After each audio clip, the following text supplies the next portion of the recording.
الحمد لله نحمده ونستعينه ونستغفره ونؤمن به ونتوكل عليه ونعوذ بالله من شرور أنفسنا ومن سيئات أعمالنا من يهده الله فلا مضل له ومن يضلله فلا هادي له ونشهد أن لا إله إلا الله وحده لا شريك له ونشهد أن محمدا عبده ورسوله فأعوذ بالله من الشيطان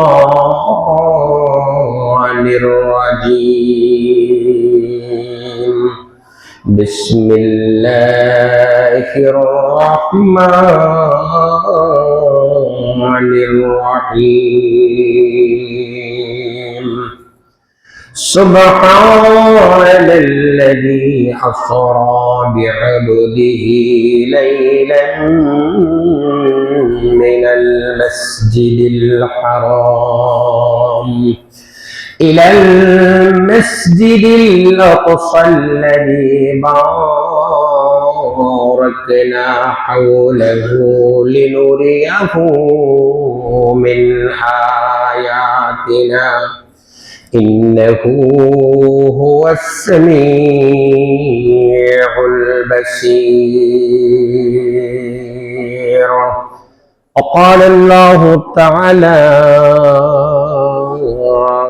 لتركبن طبقا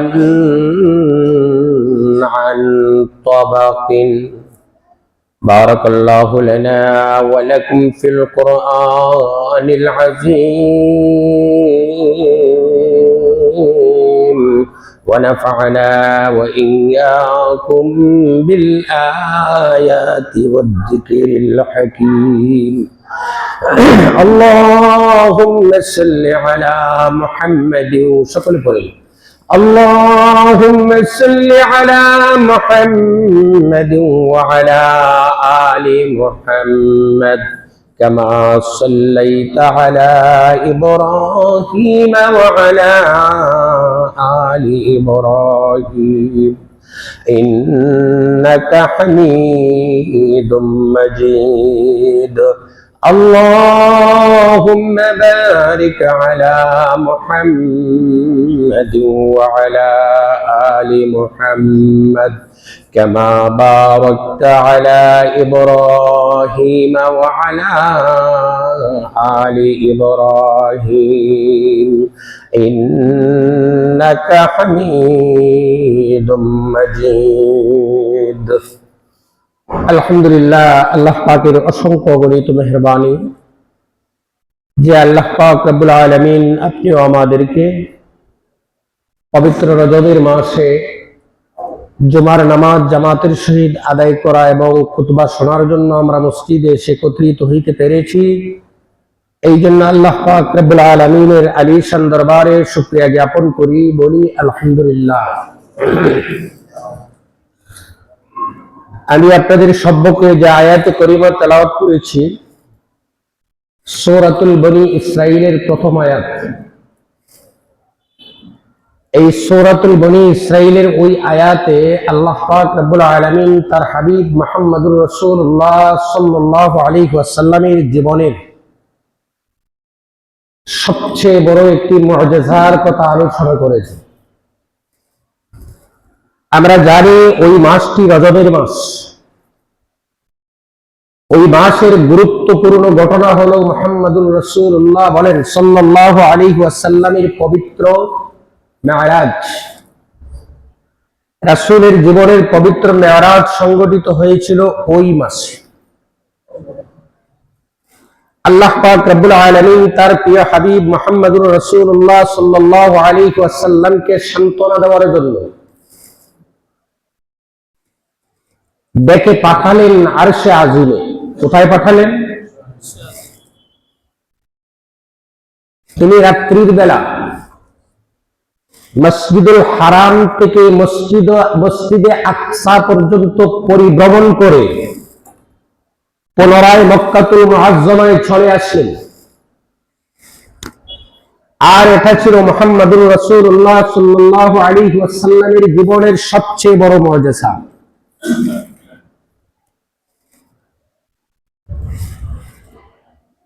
আল্লাহ পাক রব্বুল আলামিন প্রত্যেক নবী রাসূলের জীবনে অলৌকিক মুআজিজা দিয়েছেন। যে সময় যে জিনিসের পরিচিতি এবং কদর ছিল, আল্লাহ ওই সময় ওই জিনিসটা দিয়েই নবীর উপর মুআজিজা দিয়েছেন। হযরত মূসা আলাইহিস সালাতু ওয়াস সালামের সময় জাদুবিদ্যার খুব কদর ছিল। যে যত বড় জাদুকর সে তত বড় জ্ঞানী এবং সম্মানী। হযরত মূসা আলাইহিস সালাতু ওয়াস সালামের আমলে জাদুঘরের খুব মর্যাদা ছিল, জাদুবিদ্যার খুব মূল্য ছিল।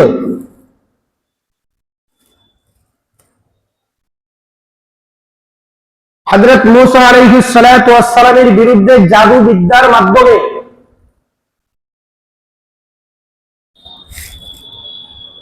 তারা মুহাম্মদুর রাসূলুল্লাহ সাল্লাল্লাহু আলাইহি মূসা আলাইহিস সালাতু ওয়াস সালামের বিরুদ্ধে তৎপর হয়েছিল। আল্লাহ এর বিপরীতে মূসা আলাইহিস সালাতু ওয়াস সালামকে এই জাদুবিদ্যার চাইতে আরো কঠিন মুআজিজা দান করেছেন।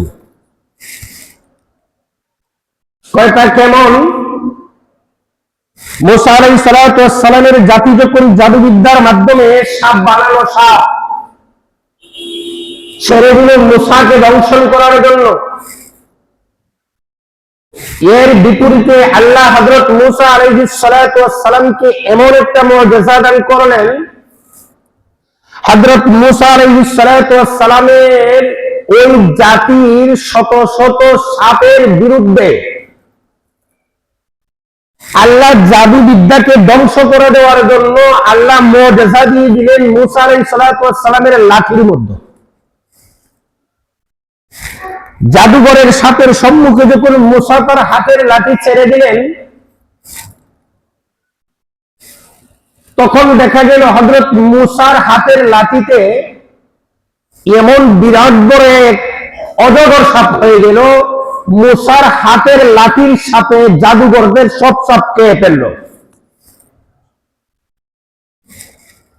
আল্লাহ মূসার লাঠির মধ্যে এমন ধরনের মুআজিজা দিয়েছিলেন, হযরত মূসা আলাইহিস সালাতু ওয়াস সালাম নীল নদ পাড়ি দিয়েছিলেন হাতের ওই লাঠি দিয়ে ইশারা করে। নীল নদের পানিতে যখন হাতের লাঠি দিয়ে ইশারা করলেন, নীল নদের মধ্যে অলৌকিক ভাবে 12টা রাস্তা হয়ে গেল। মূসা আলাইহিস সালাতু ওয়াস সালামের দলবল তার জাতিকে নিয়ে উনি নীল নদ পাড়ি দিয়ে চলে গেলেন।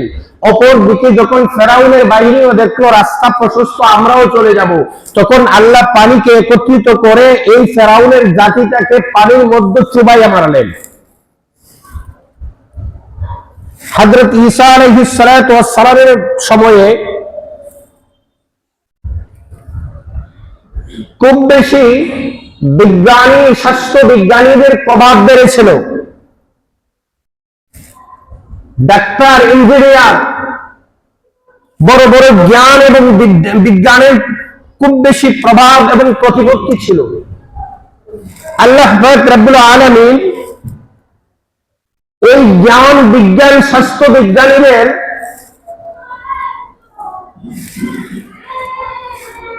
বিরুদ্ধে আল্লাহ হযরত ঈসা আলাইহিস সালাতু ওয়াস সালামকে এমন একটা মুআজিজা দান করেছিলেন, যখন সেই যুগের জ্ঞান, বিজ্ঞান এবং স্বাস্থ্য বিজ্ঞানীরা হযরত ঈসার কাছে অকেজো হয়ে গিয়েছিল।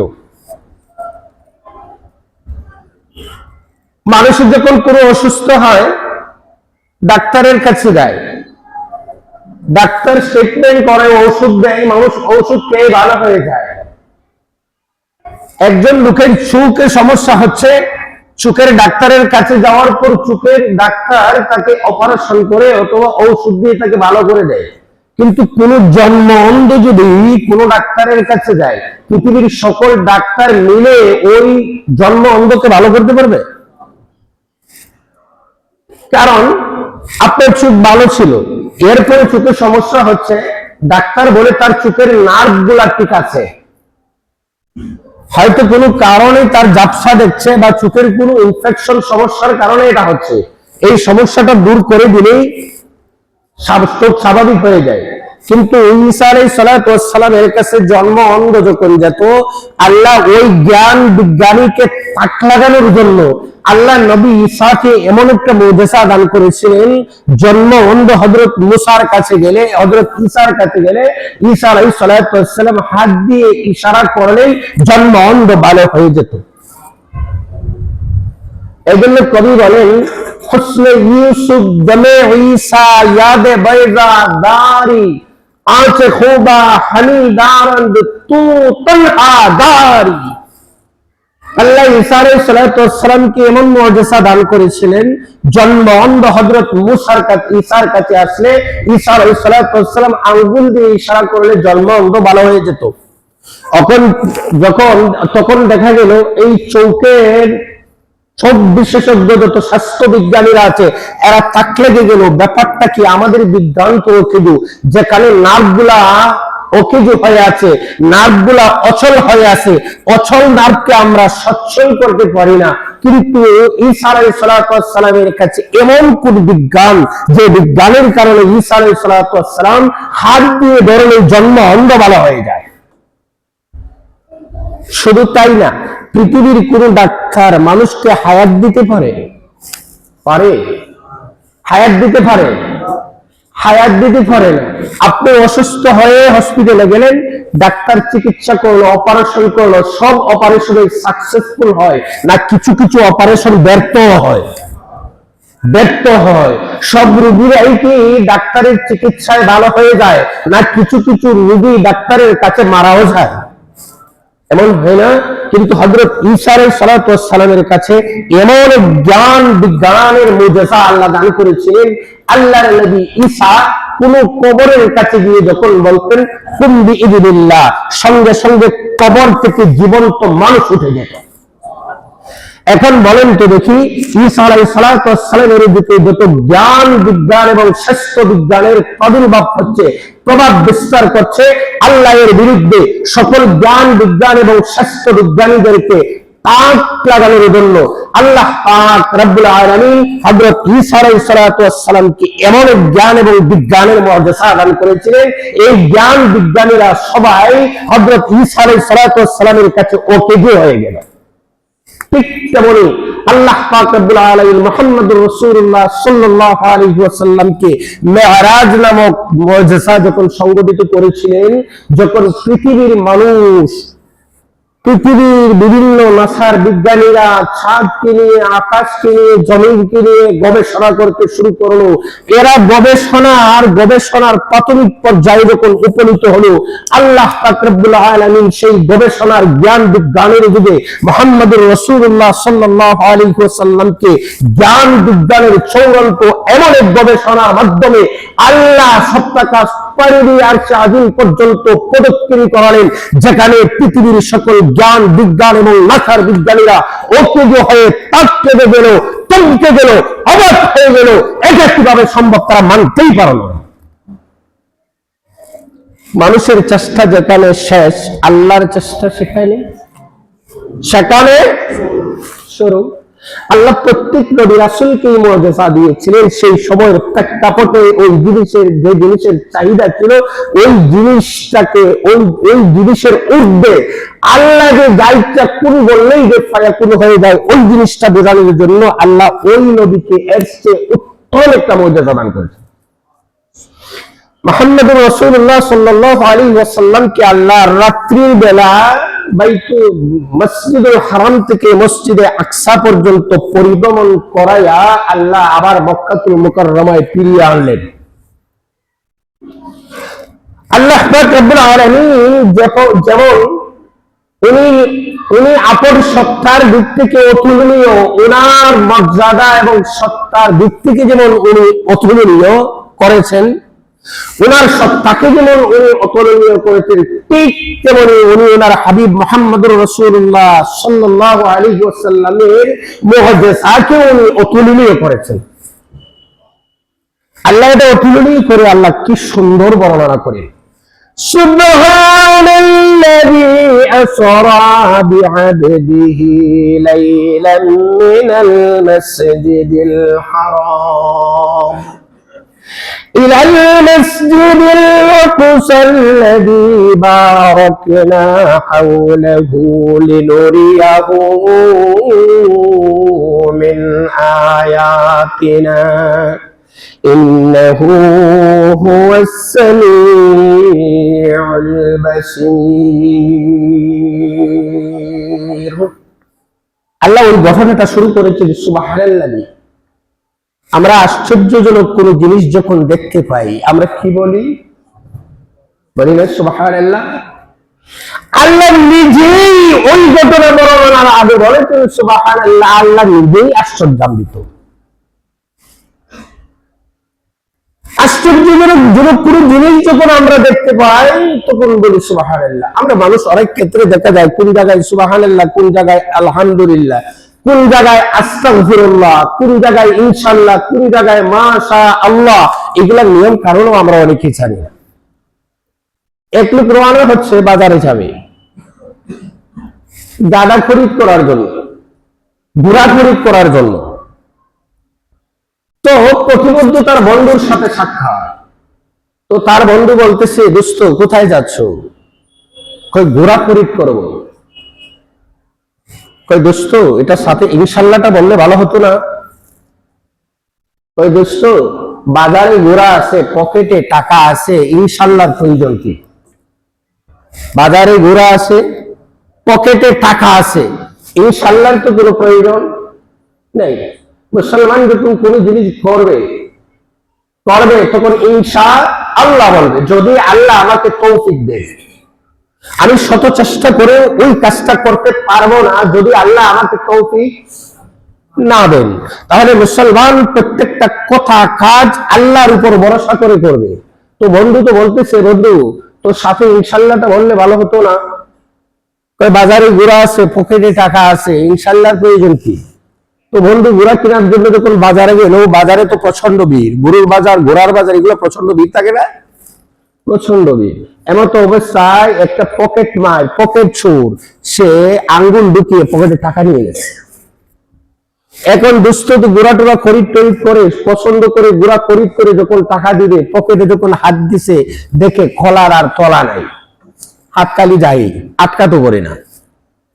টাকাই রেখে কারবার তো হয়ে গেছে, পকেট কেটে নিয়ে চলে গেছে। তো বন্ধু যখন পকেটে টাকা নিয়ে গেছে, এখন তো আর ঘোড়া কিনা হবে না, তিনি ব্রেক করে চলে আসছে। আবার প্রতিরোধ ওই বন্ধুর সাথে দেখা। তো বন্ধু বলতেছে, বন্ধু ঘোড়া টোড়া কিনা হয়েছে তো ইনশাআল্লাহ? কই বন্ধু ইনশাআল্লাহ বাজারে গিয়েছিলাম, ইনশাআল্লাহ ঘোড়াটাও খরিদ করেছিলাম, ইনশাআল্লাহ দাম দর সব ঠিক করেছি, ইনশাআল্লাহ পকেটে হাত দিয়েছি, ইনশাআল্লাহ টাকা চুরি হয়ে গেছে। তো দোস্ত বলতেছে, দোস্ত ওই ইনশাআল্লাহটা আগে বললে ভালো হতো না? যখন তুমি ঘোড়া খরিদ করার জন্য রওনা হচ্ছিলে, ওই সময় যদি ইনশাআল্লাহ বলতে, তাহলে তোমার টাকার হেফাজত করতেন কে? আল্লাহ। তুমি ইনশাআল্লাহ বলো নাই, তোমার শক্তিতে বলেছো, পকেটে টাকা আছে, বাজারে ঘোড়া আছে, ইনশাআল্লাহ প্রয়োজন কি? তো আমরা মুসলমান কোনো কাজ যখন করব, তখন সবকিছু আল্লাহর উপরে ভরসা করে করব। আল্লাহ পাক রব্বুল আলামিন এই সূরাতুল বনী ইসরাঈলে তার নবীর মেরাজ শুরু করবেন, নিজেই শুরু করেছেন কি দিয়ে? সুবহানাল্লাহ। আমরা যখন আশ্চর্যজনক কোনো জিনিস দেখতে পাই কি বলি? আল্লাহ বলেন, আমি আমার হাবিবকে সুবহানাল্লাযী আসরা বিআবদিহি, আমি আমার বান্দাকে, আমি আমার হাবিবকে রাত্রির বেলা মসজিদে হারাম থেকে মসজিদে আকসা পর্যন্ত পরিভ্রমণ করাইয়াছি এবং এর চতুর্দিক আমি আল্লাহ বরকত দিয়ে বর্ণি দিয়েছি এবং আমি আমার হাবিবকে এখানে নিয়ে আসলাম কেন? কিছু নিদর্শন প্রত্যক্ষ করানোর জন্য, কিছু নিদর্শন দেখানোর জন্য। আল্লাহ পাক রব্বুল আলামিন তার হাবিবকে তার নিদর্শনগুলা, তার সৃষ্টির লীলা খেলা সবকিছু প্রত্যক্ষ করানোর জন্য আল্লাহ এই মেরাজের ব্যবস্থা করলেন। এখন প্রশ্ন থাকতে পারে, মেরাজ কোন টাইমে, কত তারিখে, কোন বছর, কোন মাসে সংগঠিত হয়েছিল? এ নিয়ে উলামায়ে কেরামের মধ্যে মতভেদ রয়েছে। কেউ বলেছেন এই মেরাজ সংগঠিত হয়েছিল মুহাম্মদুর রাসূলুল্লাহ সাল্লাল্লাহু আলাইহি ওয়াসাল্লামের হিজরতের 6 মাস পূর্বে, কেউ বলেন 3 মাস পূর্বে, কেউ বলেন 8 মাস পূর্বে, কেউ বলেন 1 বছর 2 মাস পূর্বে, কেউ বলেন 1 বছর 6 মাস পূর্বে, কেউ বলে 2 বছর পূর্বে, কেউ বলে 3 বছর পূর্বে। সর্বপ্রসিদ্ধ রওয়ায়াত হলো মুহাম্মদুর রাসূলুল্লাহ সাল্লাল্লাহু আলাইহি ওয়াসাল্লাম তায়েফ থেকে প্রত্যাবর্তনের পর কোন এক মাসে, তায়েফ থেকে প্রত্যাবর্তনের পর আল্লাহর নবী মুহাম্মদুর রাসূলুল্লাহ সাল্লাল্লাহু আলাইহি ওয়াসাল্লামকে কোন এক মাসে এই মুআজিজা, এই মেরাজ সংগঠিত করেছিলেন। এখন কোন মাসে সংগঠিত করেছিলেন এখানেও মতভেদ আছে। কেউ বলে শাওয়াল মাসে, কেউ বলে শাবান মাসে, কেউ বলে রমজান মাসে, কেউ বলে রজবের মাসে। সর্বপ্রসিদ্ধ রওয়ায়াত হলো মুহাম্মদুর রাসূলুল্লাহ সাল্লাল্লাহু আলাইহি ওয়াসাল্লামের এই মেরাজ সংগঠিত হয়েছিল রজব মাসের 26 দিবাগত রাত্রি, মানে 27 রাত্রিতে এই মুহাম্মদুর রাসূলুল্লাহ সাল্লাল্লাহু আলাইহি ওয়াসাল্লামের জীবনের সবচেয়ে বড় মুআজিজা মেরাজ সংগঠিত হয়েছে। প্রশ্ন রাখতে পারে, মুহাম্মদুর রাসূলুল্লাহ সাল্লাল্লাহু আলাইহি ওয়াসাল্লামের মেরাজ ওনার জীবনের সবচেয়ে বড় মুআজিজা, ওনার জীবনের সবচেয়ে বড় গুরুত্বপূর্ণ এই মুআজিজাটি অস্পষ্ট কেন, তারিখ সুনির্দিষ্ট নেই কেন? এর কারণ হলো দুটি। তাফসীরের কিতাবে লেখা হচ্ছে, কারণ যেই সময় মুহাম্মদুর রাসূলুল্লাহ সাল্লাল্লাহু আলাইহি ওয়াসাল্লামের জীবনে মেরাজ সংগঠিত হয়েছিল, সেই সময় কোনো কাজ এবং কোনো জিনিস অথবা কোনো ঘটনা, চাই সে ভালো হোক অথবা মন্দ হোক, কম গুরুত্বপূর্ণ হোক বেশি গুরুত্বপূর্ণ হোক, দিন, ক্ষণ, মাস লিখে রাখার কোনো নিয়ম পদ্ধতি ছিল না। আর এই নিয়ম পদ্ধতি না থাকার কারণে এই মুহাম্মদুর রাসূলুল্লাহর মেরাজের ঘটনা, তারিখ, দিন, ক্ষণ, মাস লিখে রাখা হয় নাই। 2 নম্বর হলো মুহাম্মদুর রাসূলুল্লাহ সাল্লাল্লাহু আলাইহি ওয়াসাল্লামের মেরাজ থেকে উম্মতের জন্য করণীয় এবং বর্জনীয় বলতে কোনো কিছু নাই। শরীয়তের এমন কোন আদেশ নিষেধ না থাকার কারণে এটা লিখে রাখার প্রয়োজন নাই। এই সঙ্গত কারণে এই মেরাজের সঠিক তারিখ, দিনক্ষণ এটা নিয়ে মতভেদ হচ্ছে এবং এই সঙ্গত কারণে লিখে রাখা হয় নাই।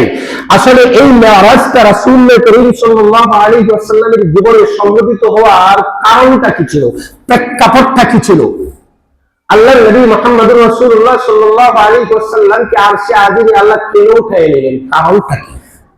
মুহাম্মদুর রাসূলুল্লাহ সাল্লাল্লাহু আলাইহি ওয়াসাল্লাম যখন পৃথিবীতে আবির্ভাব করেছিলেন, তখন গোটা পৃথিবী তুমুল আঁধারে আচ্ছাদিত ছিল। যেই সময়টাকে বলা হতো আইয়ামে জাহেলিয়াত, মানে অন্ধকারের যুগ, অন্ধকারের উপরে অন্ধকার। এমন ধরনের আয়ামে জাহেলিয়াত ছিল, এমন ধরনের অন্ধকার ছিল। আমরা যদি আয়ামে জাহিলিয়াতের বর্ণনা করতে যাই, আরবের আয়ামে জাহিলিয়াতের কথা বর্ণনা করতে যাই, বৎসরের পর বৎসর আয়ামে জাহিলিয়াতের বর্ণনা করা যাবে। এই জন্য কবি বলেন, সেই সময়টা ছিল এমন, এশিয়া, ইউরোপ, আফ্রিকার যত যেন প্রতিযোগিতায় নেমেছিল দেখাতে পাপের শেষ। পৃথিবীর সকল মানুষ এমন ভাবে পাপের প্রতিযোগিতায় নেমেছিল যে কার চেয়ে কে সবচেয়ে বেশি পাপ করতে পারে, যে সবচেয়ে বড় পাপী সে সবচেয়ে বড় সম্মানী। এই জন্য এই সময় পাপের প্রতিযোগিতা হতো। এই সময়টাকে বলা হতো আইয়ামে জাহেলিয়াত। মুহাম্মদুর রাসূলুল্লাহ সাল্লাল্লাহু আলাইহি ওয়াসাল্লামকে যখন মক্কায় আবির্ভাব করা হলো, এই আইয়ামে জাহিলিয়াতের সময়ে মুহাম্মদুর রাসূলুল্লাহ সাল্লাল্লাহু আলাইহি ওয়াসাল্লাম যখন দ্বীনের দাওয়াত দিতে শুরু করলেন, যখন মুহাম্মদুর রাসূলুল্লাহ তার জাতিকে বললেন, লা ইলাহা ইল্লাল্লাহ কুলু তুফলিহুন, তোমরা পড়ো লা ইলাহা ইল্লাল্লাহ, তখন তোমরা হয়ে যাবে সফল। কামি। তখন মুহাম্মদুর রাসূলুল্লাহ সাল্লাল্লাহু আলাইহি ওয়াসাল্লাম এবং সাহাবায়ে কেরামের উপর আক্রমণ শুরু হয়ে গেল। এমন ধরনের আক্রমণ শুরু হয়ে গেল, আক্রমণের স্টিম রোলার চালু করা হলো। মুহাম্মদুর রাসূলুল্লাহ সাল্লাল্লাহু আলাইহি ওয়াসাল্লাম এমন অবস্থায় উনি এবং তার সাহাবারা সব সময় ভীত সন্তপ্ত থাকতেন, কোন সময় যেন কি হয়, কোন সময় যেন কি হয়। কারণ কাফের মুশরিকরা এমন ভাবে অবস্থান নিয়েছে এবং মুহাম্মদুর রাসূলুল্লাহ এবং সাহাবাদের উপর এমন ধরনের জুলুম নির্যাতন শুরু করছে যে তারা একটি সেকেন্ডের জন্য নিরাপদ ছিলেন না। এমত অবস্থায় মুহাম্মদুর রাসূলুল্লাহর দুইজন ছিল ওনার পক্ষের মানুষ, দুইজন মানুষ ছাড়া আর মক্কার কোনো মানুষ ওনার পক্ষে ছিল না। একজন হলো ওনার চাচা আবু তালিব, যিনি ওনাকে সবচেয়ে বেশি মহব্বত করতেন এবং সাহস যোগাতেন, সহযোগিতা করতেন। আর ওনার গড়ে ছিল ওনার সহধর্মিনী, অর্ধাঙ্গিনী, জীবন সঙ্গিনী খাদিজাতুল কুবরা রাদিয়াল্লাহু তাআলা আনহা। এই দুইজন ছাড়া ওনার আপন বলতে কেউ ছিল না। নবুয়তির একাদশ বছরে মুহাম্মদুর রাসূলুল্লাহ সাল্লাল্লাহু আলাইহি ওয়াসাল্লামে একাদশ বছরে মাত্র কয়েক দিনের ব্যবধানে এই দুই মহান ব্যক্তিকে আল্লাহ দুনিয়া থেকে নিয়ে গেলেন। মুহাম্মদুর রাসূলুল্লাহ সাল্লাল্লাহু আলাইহি ওয়াসাল্লাম একেবারে অসহায় হয়ে পড়লেন। এখন ওনাকে সাহায্য করার মতো আর কেউ নাই, এখন ওনাকে কোনো পরামর্শ দেওয়ার মতো কেউ নাই, এখন ওনাকে কোনো সাহস দেওয়ার মতো কেউ নাই।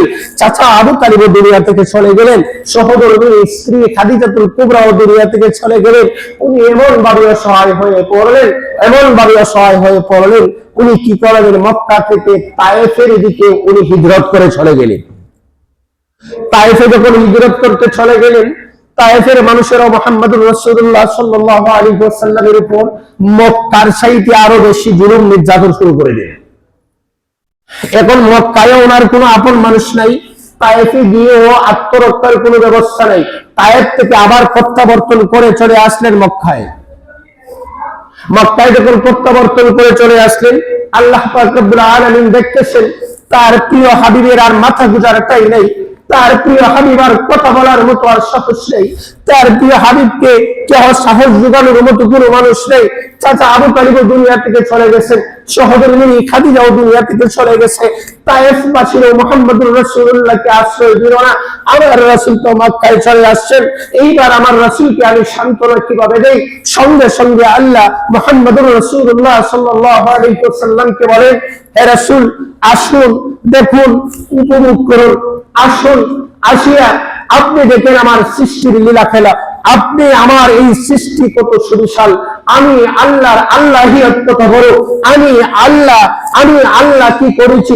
আমার এই সুবিশাল রাজ্যে যখন আপনি দেখবেন, তখন আপনি আর মনোপূর্ণ হবেন না, মনে কষ্ট পাবেন না, তায়েফের কষ্ট ভুলে যাবেন, মক্কার কাফের মুশরিকদের কষ্ট ভুলে যাবেন। এই জন্য আল্লাহ পাক রব্বুল আলামিন তার প্রিয় হাবিবকে সান্ত্বনা দেওয়ার জন্য মেরাজের ব্যবস্থা করেছিলেন। এই জন্য তার প্রিয় হাবিবকে সান্ত্বনা দেওয়ার জন্য আল্লাহ পাক রব্বুল আলামিন তার হাবিবকে মেরাজের ব্যবস্থা করেছিলেন। আমরা রাসূল করিম সাল্লাল্লাহু আলাইহি ওয়াসাল্লামের জীবনের সবচেয়ে বড় মুআজিজা মেরাজ নিয়ে আলোচনা করছি। রাসূলের এই মেরাজ প্রত্যেকটা মুসলমানের মানা, বিশ্বাস করা অপরিহার্য কর্তব্য, ফরজ। এটা ঈমানের অবিচ্ছেদ্য অংশ। রাসূল করিম সাল্লাল্লাহু আলাইহি ওয়াসাল্লামের মেরাজ সশরীরে সংগঠিত হয়েছিল, কোন ধরনের স্বপ্নের মাধ্যমে নয়। রাসূলের মেরাজটি সশরীরে সংগঠিত হয়েছিল, কোনো ধরনের স্বপ্নের মাধ্যমে নয়। আস্তে আস্তে পৃথিবীর বিজ্ঞানীরা, নাসার বিজ্ঞানীরা যখন ওরা রিসার্চ করতে শুরু করেছে, আকাশ নিয়ে গবেষণা করতে শুরু করেছে, গ্রহ নক্ষত্র নিয়ে গবেষণা করতে শুরু করেছে, সবগুলা রাসূলের মেরাজের প্রতিটি পদক্ষেপকে তারা স্বীকার করতে বাধ্য হচ্ছে। কারণ নাসার বিজ্ঞানীদের বিজ্ঞান যেখানে শেষ, আল্লাহ পাক রব্বুল আলামিনের বিজ্ঞান সেখান থেকে। আল্লাহ তুমি বলেছেন, ইয়াসিন ওয়াল কুরআনিল হাকিম, আল্লাহ বিজ্ঞানময় কিতাব মুহাম্মদুর রাসূলুল্লাহকে হাতে দিয়েছেন। এই বিজ্ঞানময় কিতাবের মধ্যে নাসার বিজ্ঞানীরা যেখানে বিজ্ঞান করে নতুন কিছু আবিষ্কার করার পর যখন কোরআন হাতে নেয়, দেখে 1400 বছর আগেই কোরআনে বর্ণনা করে দেওয়া আছে। আল্লাহ পাক রব্বুল আলামিন যেন আমাদের মুহাম্মদুর রাসূলুল্লাহর মেরাজ থেকে আমাদের বিশ্বাস ইমানের ভিত্তি যেন মজবুত করতে পারি। আল্লাহ আমাদেরকে